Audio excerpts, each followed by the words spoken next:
여러분, 지난 시간 한반도에 침입한 외적의 문제와 함께 일본의 침략과 침구에 대해서 말씀드렸는데요. 오늘은 고려사, 태조실록 등의 사료를 근거로 추산한 횟수가 대략 720여에 달하는 외국의 침구에 대해서 좀 더 구체적으로 말씀드리겠습니다. 그렇지만 외구가 저의 전문 연구 분야가 아니기 때문에 국방부 군사편찬연구소가 1993년에 발간한 외구 토벌사 등의 공간사를 기본 자료로 하고 이영 교수, 나종호 교수 등 이 분야를 평생 전문으로 연구하신 분들의 자료를 인용하면서 말씀드리겠습니다. 먼저 외구라는 용어가 최초로 사용된 기록은 414년에 건립한 광개토 대왕 비무입니다. 그 후 고려시대에 편찬한 삼국사기 제1권 신라번기에는 박역거세 8년에 외인행병 욕범병, 즉 외구가 나타나 변방을 침범하려 했으나 되돌아갔다라고 기록하고 있는데, 박역거세 8년은 신라 건국 후 8년이니까 BC 50년으로 해석할 수 있습니다. 여기서 외는 최초에는 인접국을 의미하는 용어였지만 점차 바다 건너 일본을 지칭하는 명칭이 되었습니다. 외구는 외와 구의 합성어로 구는 떼도둑 또는 겁탈함을 뜻합니다. 따라서 외구는 일본인에 의해 저질러진 집단의 침구 행위를 의미합니다. 같은 의미로 우리 역사에는 기록이 없지만 일본의 기록에 많은 신라구, 고려구가 등장하는데, 신라인, 고려인이 일본의 침입에 저지른 약탈, 노략질 행위를 뜻합니다. 신라구와 고려구에 대해서는 다음 시간에 말씀드리겠습니다. 외구의 최초 침구는 삼국사기 제1권 신라번기에 11년 병선 100여 척 규모의 외구가 신라 해변의 민호를 침입해 신라가 육부의 군사를 동원해 격퇴했다는 기록이 있는데, 신라 번기 11년은 서기 14년에 해당되며 병선 100여 척의 병력 규모는 한 척당 승선 인원을 10명 정도로 계산할 때 1천여 명 규모로 볼 수 있습니다. 삼국사기의 기록에 의하면 고구려 벽제 신라가 병립했던 삼국시대 유독 신라, 즉 경상도 일원에만 외구의 침구가 심했으며 서기 14년부터 781년까지 34건의 침구가 있었습니다. 그 이유는 신라가 지리적으로 외와 가깝다는 점과 신라와 외의 대외 관계가 원만하지 못했다는 점을 들 수 있습니다. 781년 이후 신라 말기에는 청해진에서 장보고의 활약이 시작되면서 외구가 자취를 감추게 되었고, 이후 외구가 다시 활동을 시작한 1223년까지와 두 차례의 일본 정벌까지 500여 년간 해상에서 주도권을 신라, 고려가 장악할 수 있었던 것은 장보고의 영향이 컸던 것으로 보고 있습니다. 고려 말기가 되면서 외구가 다시 기승을 부리게 되는데, 400여 년 동안 잠잠하던 외구가 다시 나타난 것은 1223년 김해를 침공한 외구였습니다. 그 후 1323년까지 100여 년 동안 12회 정도를 침공했던 외구는 1350년이 되면서 10회를 침공하고 계속 증가해 1377년 한 해에는 67회나 침공해 1350년 이후 고려 말까지 침구 횟수가 600여회에 이르렀습니다. 외구 침구가 급격하게 늘어난 1350년이 경인년입니다. 그래서 그때부터 고려 말까지 외구를 경인년 이후 외구라고 합니다. 1392년 이성계가 조선을 건국한 이후에도 외구의 침구는 고려에 비해 줄어들었지만 계속됐으며, 태조 시기 38을 비롯해 세종대까지 100여 정도의 침구가 있었습니다. 외구의 규모에 대한 기록은 병력 수가 아닌 선박의 숫자로 표기하고 있는데, 매번 수십 척에서 수백 척에 이르렀으며 1380년 금강 하구로 침공한 외적을 최무선이 화포로 경멸했던 진포대첩은 외선 500척을 불사르고 격침했다고 태조실록에 기록하고 있습니다. 당시 선박은 대략 10 내지 20명 정도가 승선했을 것으로 추정하고 있으니 500척의 외구는 최소 5,000명 규모가 되는 것입니다. 따라서 외구의 침구는 수백 명에서 수천 명 규모로 추정할 수 있습니다. 외구의 침구 형태 역시 워낙 다양해서 한마디로 규정하기가 쉽지 않습니다. 우선 용어부터 침구 또는 침입이나 침략이라는 용어를 사용하기도 하는데, 그 해석이 다양합니다. 우선 임진왜란이나 정유재란, 그리고 청일전쟁으로 시작해 경술국치까지의 일본 침략은 조선의 영토와 국권을 차지하는 목적이 있었습니다. 그러나 외구는 전쟁에 버금가는 규모의 침략도 있었지만 대부분 국권을 차지하기보다는 약탈 위주의 침구였다는 것입니다. 침입 후 아예 현지화, 즉 토착 외구로 정착하는 경우도 있었고, 현지 주민이 외구와 연합하는 사례도 있었습니다. 현지 주민과 외구 연합을 좀 더 구체적으로 설명드리면, 고려 우왕시대부터 살기가 힘든 천민층, 즉 화척이나 제인 등이 외구와 결탁하거나 외구를 가장해 관가를 습격하거나 민가를 약탈하는 행위들이 상당했던 것으로 기록하고 있습니다.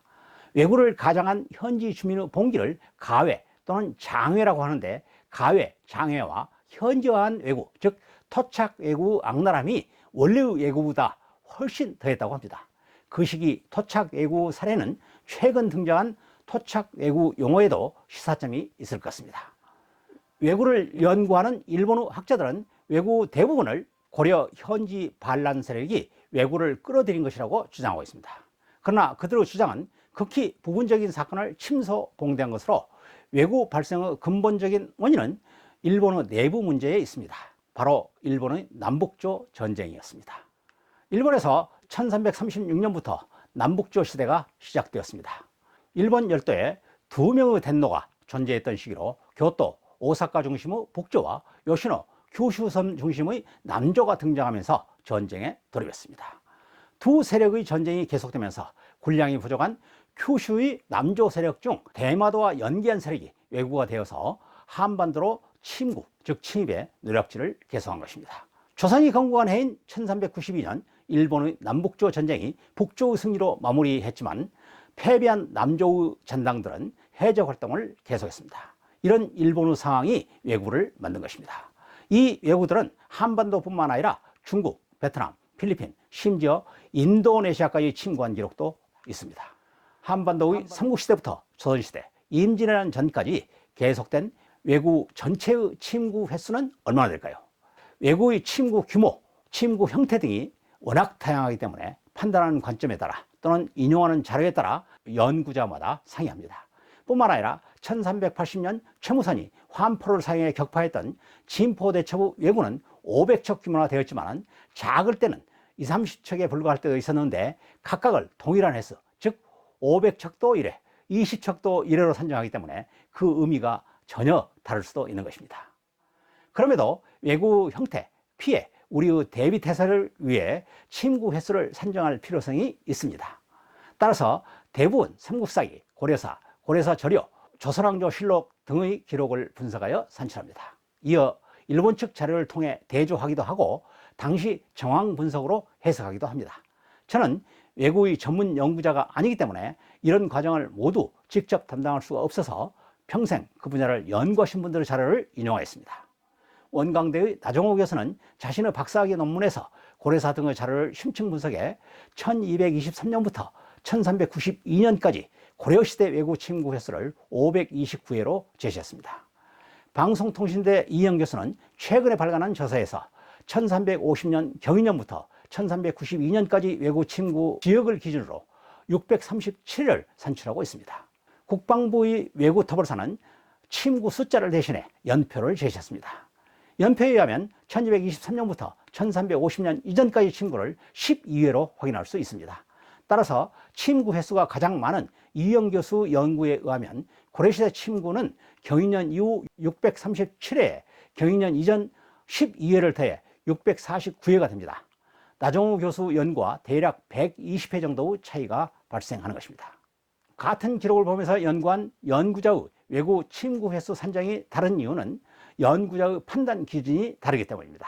예를 들어서 외구가 해안에 출몰 했다가 상륙하지 못한 경우 고려군이 출동해 격퇴한 것이라면 당연히 횟수로 산정해야 하겠지만, 그들 스스로 물러간 것이라면 산정할 것인지 말 것인지 모호한 것입니다. 그런데 사료에는 고려군이 출동해서 격퇴한 것인지 스스로 물러간 것인지에 대한 상세한 기록이 없습니다. 또한 외구가 한반도의 도서를 점령한 후 그곳을 거점으로 삼아 본토를 수차례 침공한 사례도 있어서 각각의 횟수 산정이 다를 수 있습니다. 당시 국방부 연구에 참여했던 이재범 전 경기대 부총장께 문의한 결과 그런 이유로 국방부는 횟수를 산정하지 않았다고 답변해 주셨습니다. 저는 이런 자료들을 종합한 결과 가장 보편적으로 많이 활용하고 있는 숫자를 기준으로 삼국시대 34회, 고려시대 515회, 조선시대 176회, 합해서 725회, 대략적인 횟수로 720회를 말씀드렸습니다. 여기서 중요한 것은 720회라는 숫자보다는 외구 실체를 이해하고 그것의 현대적 의미를 파악해 대책을 마련하는 것이라고 봅니다. 서양사에서는 해적을 개인적인 이익을 취하는 해적 파이레트와 국가나 종교가 공인하는 해적 코르세어로 구분합니다. 코르세어 해적 중 가장 유명한 인물이 영국 엘리자베스 여왕 시대의 드레이크입니다. 그는 정식으로 영국의 자기를 받아 드레이크경이 되었고 세계에서 가장 뛰어난 뱃사람이라고 합니다. 같은 맥락에서 일본의 왜군은 개인적인 해적도 있었지만 정권 차원의 해적이 고려에 더 많은 피해를 입혔다고 볼 수 있습니다. 오늘 드린 말씀의 결론입니다. 왜구의 한반도 침구는 결국 1592년 임진왜란과 1597년 정유재란으로 이어졌으며 300년 후 1894년의 청일전쟁, 1904년의 너일전쟁, 그리고 1905년의 을사의학과 1910년의 경술국치 치욕까지 연결되었습니다. 1945년 광복 이후에는 무력을 사용하지 않은 다양한 방식에 의한 일본의 공세가 오늘날까지 이어지고 있습니다. 따라서 과거 한반도를 침공했던 왜군은 오늘날에도 활동을 계속하고 있다고 보며 이에 대한 경계와 대비책이 필요하다고 봅니다. 여러분의 생각은 어떠신지요? 여러분의 생각을 댓글로 남겨주시면 다음 영상 제작에 참고하겠습니다. 다음 시간은 한반도에서 일본 열도를 공격한 신라구, 고려구에 대해서 말씀드리겠습니다. 여러분, 다음 영상에서 만나요.